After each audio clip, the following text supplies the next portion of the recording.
Madame la Présidente, Monsieur le Commissaire, je remercie tout d'abord Madame la rapporteure. Ce rapport, il est notre réponse aux défis sociaux engendrés par le choc du Covid. Et notre message est clair. Assurer une relance européenne à la hauteur des défis en ne laissant personne de côté. Le semestre européen sera l'instrument de la relance. C'est très bien. Et ce rapport permet de rappeler que le social et l'emploi doivent être tout autant la priorité que nos politiques économiques de relance. Il faut garantir que nous allons tous dans la même direction.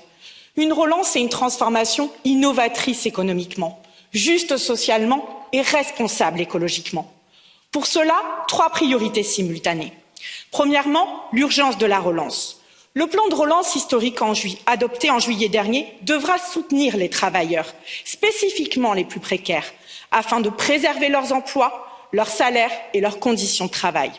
Favoriser l'inclusion sociale, lutter contre la pauvreté, accompagner les plus démunis, renforcer l'employabilité des jeunes doivent demeurer nos priorités.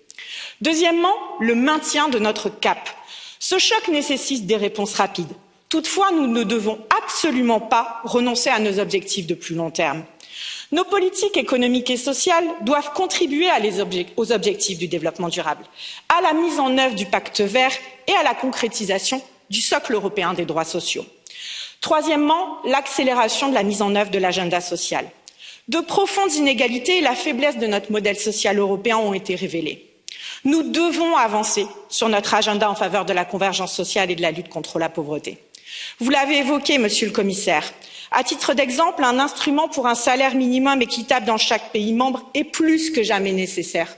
Nous savons la Commission européenne engagée. Nous attendons des annonces fortes et vous pourrez alors compter sur un Parlement européen pour bâtir l'Europe de la justice sociale.